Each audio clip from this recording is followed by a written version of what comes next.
If you fall into a black hole and die, could you someday be reborn? Yes, as Hawking radiation. So it turns out that along the perimeter of the event horizon, which is the area that you can't escape from if you go inside of that for a black hole, just on the boundary, there's quantum fluctuations in the vacuum where there's particles of matter and antimatter continuously popping into existence and then recombining and annihilating back into a quantum field. But if it happens at the boundary of an event horizon, one of those particles, either the electron or the positron, could get pulled in and the other one escapes and doesn't annihilate. But it takes energy for that particle to go off, and it has to come from the black hole. So the mass of the black hole evaporates and is Hawking radiation, and your body that's trapped inside the black hole could become that radiation. How does a black hole kill you? Well, if you're falling in from outside the black hole, it's fairly obvious that the rapid acceleration is going to basically burn you up. But here's a more interesting way to die from a black hole. Let's say right here on Earth, we're suddenly surrounded by a miniature black hole. How do we die then?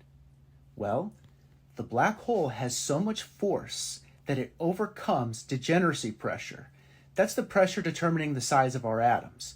Basically, it prevents more than one particle from occupying a certain quantum state if it's a fermion.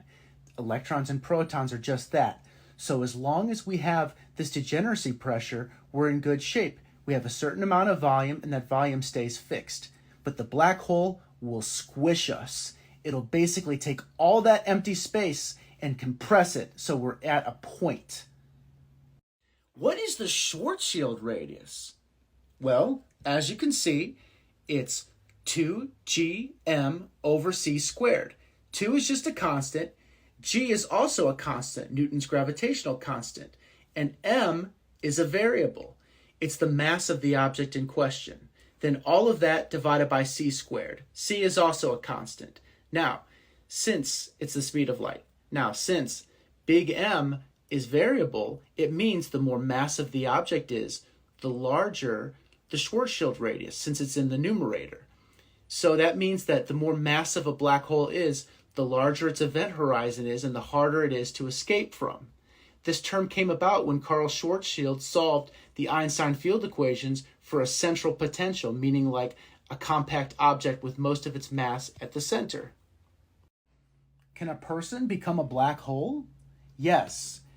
Under the circumstances that all of your matter, all the atoms that make up your body, got compressed into a space of approximately 10 to the minus 23 centimeters, which is much smaller than the nucleus of an atom, by the way.